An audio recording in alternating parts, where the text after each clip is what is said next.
be with you. And with your spirit. Reading from the Holy Gospel according to Mark. Glory to you, O Lord. At that time, John said to Jesus, "Teacher, we saw someone driving out demons in your name, and we tried to prevent him because he does not follow us." Jesus replied, "Do not prevent him. There is no one who performs a mighty deed in my name who can at the same time speak ill of me.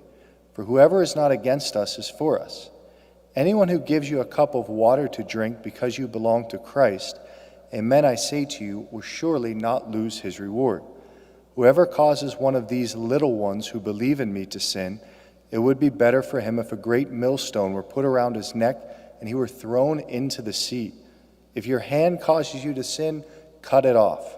It is better for you to enter into life maimed than with two hands to go into Gehenna, into the unquenchable fire.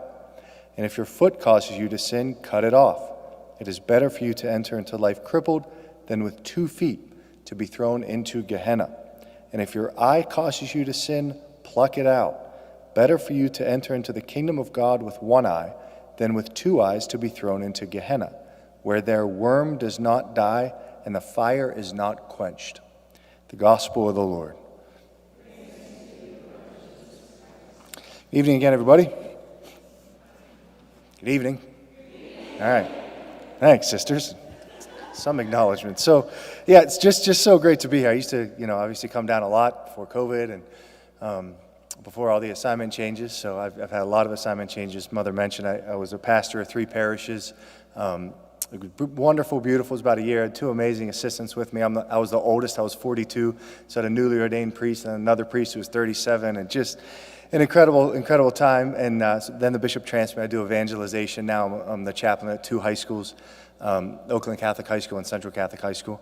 And it's just been a joy. But I'll tell this to you because it's funny. But I was saying bye to my people at the one parish of Assumption, and everybody's sad. We really just had a kind of a beautiful year together, and they were mad at the bishop. This is kind of what happens. It's okay. Like, bishops kind of know that, they get it.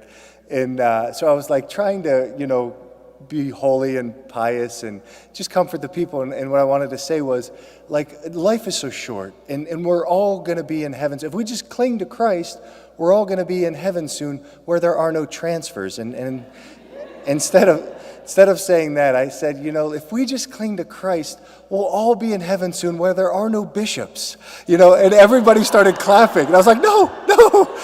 And it was still being live streamed, and people are like applauding.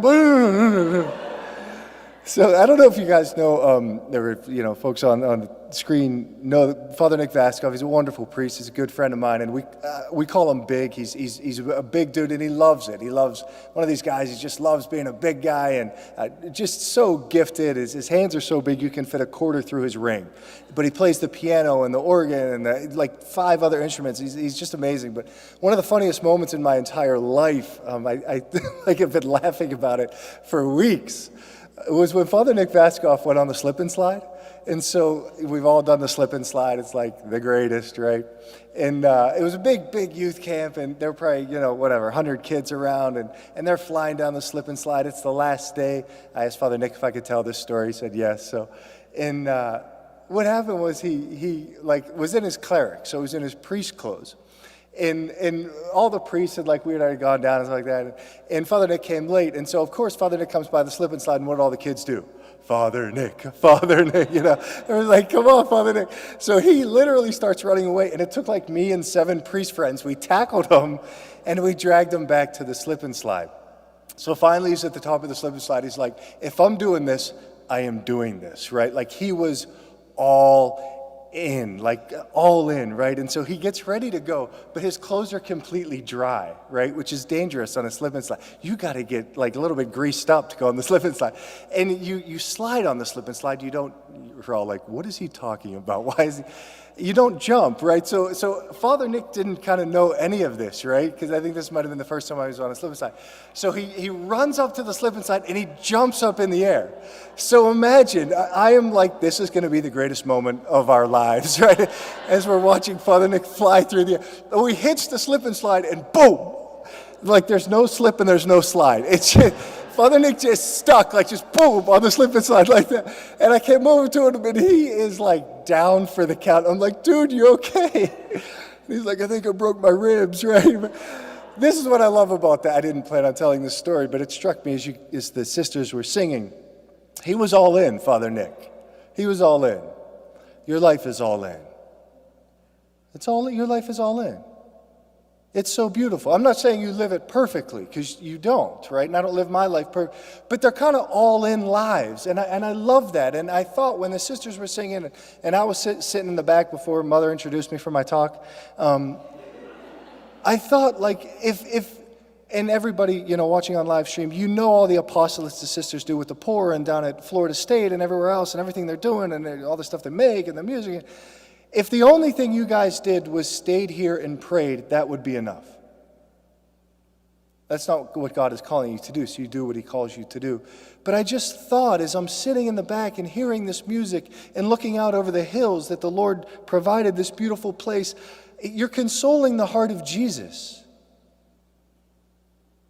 And I just sensed that sitting in the back, like, because you've chosen to get out of the boat, because Peter sunk. But you know how many apostles got out of the boat? One that day. Only one sank because only one got out of the boat. And so I was overcome, like, you got out of the boat. And sometimes you sink, and sometimes but you did it. You might be stuck on the slip and slide, or like sometimes, but you're all in, and that's so beautiful. And that's why I'm so grateful. You guys are grateful that I'm here, and it's like, I'm grateful. I'm just grateful. I'm grateful for your vocations. I'm not saying this because it's part of this day or something like that. I'm saying it with great sincerity. It struck me when Bill was talking. And when sister, especially when you were sharing about the creation of the St. Joseph song, one of my favorite lines is in all of Scriptures from the Gospel of Matthew, and it says this. We hear it at Christmas, right? Every 3 years. This is how the birth of Jesus Christ came about. This is how the birth of Jesus Christ came about. And then it's like all hell breaks loose. Like, it's not like this is how the birth of Jesus Christ came about. Mary was betrothed, and then she had told Joseph, and like Joseph completely understood, and then they went and they had the census and they made it, and there was plenty of room for them. So it's like, no, we would think that that's what happened. And often we think that is how it goes in life or in the spiritual life. We commit our lives to God, and this is how and Jesus Christ comes about kind of in this perfect way, right?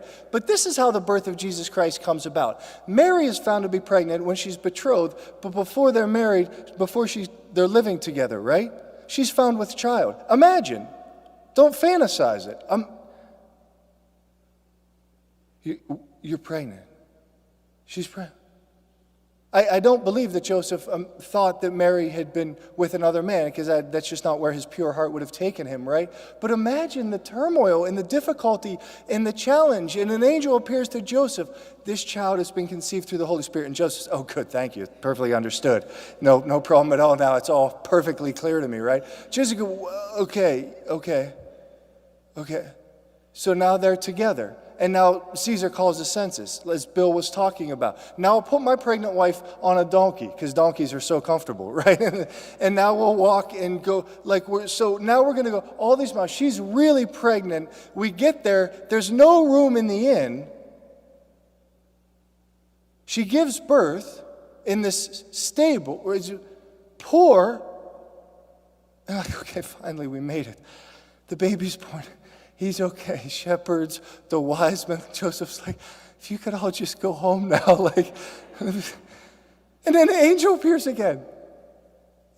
Joseph and Gabriel's relationship must be hilarious. I imagine them walking by each other in heaven, and Joseph's like, take the child and flee to Egypt. Come again? To where? Oh, to Egypt. You across the desert, Egypt. Yeah, that's that Egypt. Okay, you like where the pagans? Yeah, go to them. Okay, so now they go to Egypt. And they're there for 3 years, and then another angel. Joseph's like in therapy from angels, like.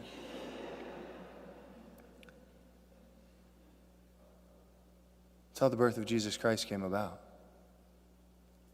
That's how the birth of Jesus Christ came about. Through the pains and the agony and the suffering and the joys. It's family life. It's life. The birth of Jesus Christ, God did not omit life from life. With all of its trials and all of its everything, it's like you do it, and He brings about salvation. So I don't know, like that's how God works through this community.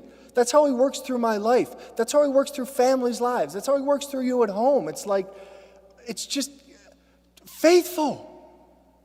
How did the birth of Jesus Christ came about? Because Mary said yes and Joseph said yes, and they didn't take that yes back. That's what happened. So it's like, let's give our yes. This isn't a particular feast day. It's the 26th Sunday in ordinary time, right? It's like, okay, fine. But let's on the 26th Sunday in ordinary time give a greater yes than we have ever given to God before, including the day of your profession, including the day of my ordination, and say, I will not take it back. I'm not going to do no anymore. There is no no in me anymore. No. You know what I'm saying? No. There's no no. Don't say no, all right? There was no, Joseph was just yes, obedient. Just say yes and be obedient. Put so much pressure on ourselves. Perform and talk about the readings tonight, okay? I'm allowed to preach longer because this is like a special mass, right? Okay, good. One sister said yes. Thanks, sister. I just gave the whole talk about no's, and you're all like, one sister said. The first reading in the beginning of the gospel, they're similar themes. That's why the church gives them to us, right? Eldad and Medad, there's these prophets who aren't on the list. I've told you guys this before. The funniest Far Side I've ever seen. You remember the Far Side? Gary Larson, very funny. And he depicts these animals. And there's two dinosaurs on an island. And Noah's Ark is drifting away in the distance. And the one dinosaur is saying to the other, oh crap, was that today? So Eldad and Medad, they're on the list, but they didn't make it to the game. And the Spirit of God falls on them. And what does the other say? Moses, stop them. We're the ones that the Spirit's supposed to fall on. We're the ones that's not on them, on us. We're the Spirit guys, right? Would that all the people of the Lord were prophets, which now all the people of the Lord who are baptized are prophets. Would that the Spirit of God would fill every heart, which it does. It was fulfilled, right? We're the ones with the Spirit of God. And John, right? Jesus, somebody was casting out demons in your name, and we tried to stop him, right? Because we're the exorcism guys. That's us, not anybody else. Isn't it easy to fall into that? Is it easy for you? It's so easy to fall into that in life, right? Like, I'm in charge of this project. I came up with this idea. Or my son's the one who, or my daughter. We get into this, right? In ministry, it's hilarious. There's a newly ordained priest who wears sandals a lot. I'm like, I'm the sandal priest guy in Pittsburgh. That's me. Don't, Or I'm the nun who plays guitar. A new nun entered. She plays guitar. She sings I'm the nun playing guitar. Like, whatever it is, we get into these control moments, these, it's all born from fear. Isn't it? It's all born from fear. I'm going to lose the attention. Something's going to be taken away from me. Envy, jealousy, right? I'm going to lose the glory, right? It's me, and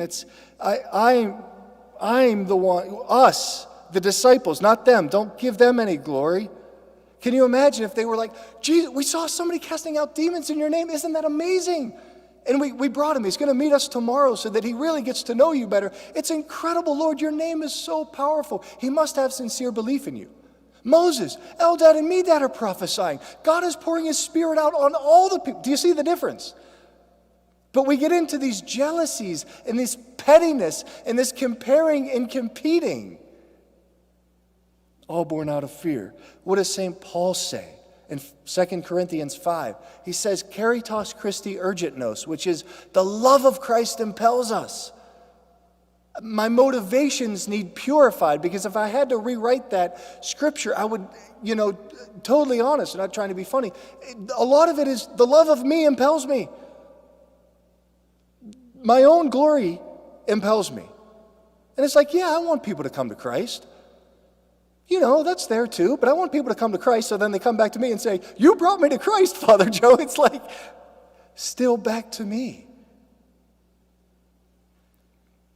Jealousy, envy, backbiting, detraction, and out goes our joy.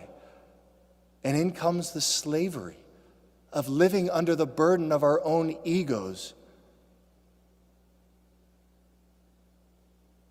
rather than the great joy of true freedom and humility, right? St. John Chrysostom said this, and I know this is a day for St. Joseph, but I want to talk about St. Paul. St. John Chrysostom said about St. Paul, he knew himself to be loved by Christ. Do you? That's the purification of our motivations. Why do I live? Why am I here? Why am I going around speaking? Why do I go to Oakland? Why? The love of Christ impels me. The kids love you, Father Joe. I don't care. I want that to be bitter. I wish that were a bitter taste in my mouth. I'm glad that they love me, only if that brings them to Christ. I'm not there yet, but I want to get there. St. Paul, St. John Chrysostom said the most important thing about St. Paul, and we can include all the saints, is he knew himself to be loved by Christ. Do you? Go ahead and close your eyes, for real. Close your eyes. People at home can close their eyes too. Just imagine the face of Jesus. Imagine Jesus' face, just you and him. Imagine him looking at you. Imagine his eyes.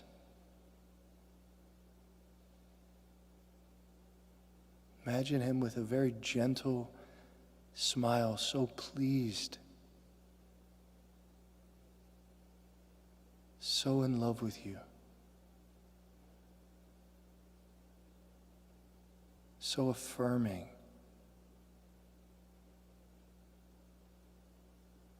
And notice what comes up in your heart. Maybe it's tears, maybe it's peace, maybe it's shame.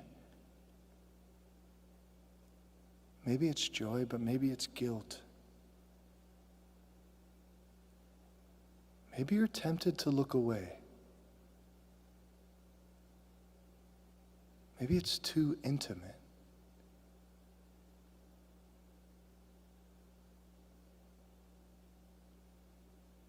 We can be tempted to look away. You can open your eyes.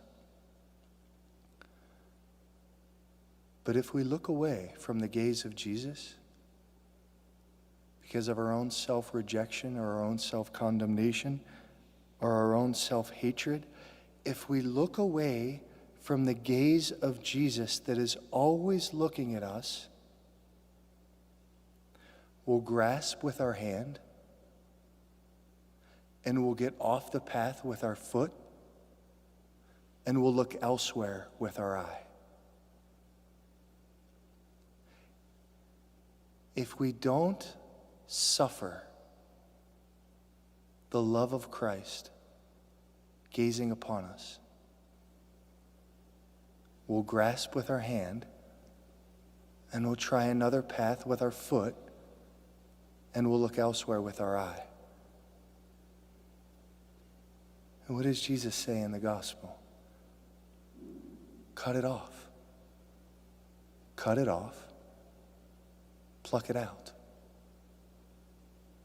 What he's saying is you've got to come back to the gaze, right? None of these other things. If I'm not receiving the love, I grasp, I try and find a different path, and I look elsewhere for where can I look for the love that I so long for? What can I grab? Where can I go? What can I do? This frenetic, look at the world today. What is it? Frenetic, running, busy, patience. We got to go. What is it doing? Grasping, trying to find a path and looking everywhere. the fathers of the church talk about. The grasping, the foot, and the eye in this gospel. Cut them off and pluck it out. We do, don't we? We go to confession. That's good, obviously. But we have to go deeper than just confessing the fruit. We got to go to the root. The root of the grasping, the root of the walking, the root of the looking can be traced back to our hearts. It's traced back to the heart, right? And what do people say when they come to confess? Oh, Father, I keep confessing the same sin. Keep confessing the same sins. And I always reply, well, thank God you're not branching out. Kidding, sorry. We're right in a deep place and I brought us out. Why do I keep committing the same sins? Why do I do that? But they're not actually asking why. And I want you to stay with the why. Often when people say when they come to confess, why am I doing these sins? They're not really asking the question. They're just beating themselves up or asking, why won't God change me? But the question is a great question. Why? Why am I grasping? Why am I comparing and competing? Why am I jealous? Why am I envious? Why? And where does that take you? To the heart. To the root. See, most of us live divorced from our own hearts. Every homily I give, I quote this Blaise Pascal. Most of us spend most of our lives distracting ourselves. From what? From this thing in the center. The heart. Why am I committing that sin? Because I'm so lonely. Okay, now we're getting there. Why am I grasping? Because I'm so afraid. Why am I trying to find another path? Because I'm in so much pain. Now we're being honest. Now, this is where we invite Christ to meet us. We so often go through life confessing the same sins that is cutting them off, and that's obviously very, very good. But we always stay with the fruit, and we never get to the root. You get to the root, and the fruit will change. I'm no longer grasping, trying to find a different path, and my gaze isn't here. It's here.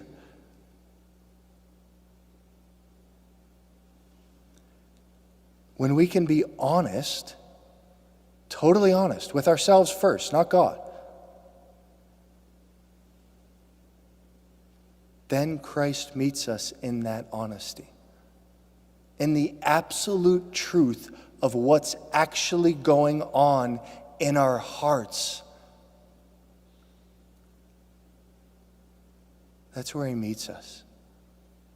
That's where intimacy happens. That's where union happens. That's where so much love happens, right? This place of vulnerability.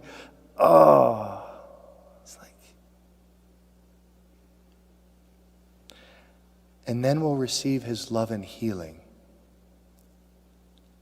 And springs of living water will flow. And then what will we do? We'll go back to the top of the gospel where he says, you give a cup of water to drink. You'll not lose your reward. I have drunk deeply. And so now I can give a full cup of water to you. Not a half cup. Not a cup of my own making. But his water. Here. That's what this community is doing. Cup of water to the poor in Steubenville. Cup of water to the kids at Florida State. Cup of water with the new CD, which I'm very excited about. Hopefully they'll be signed. Cups of water. Cups of water. Cups, and all the benefactors too.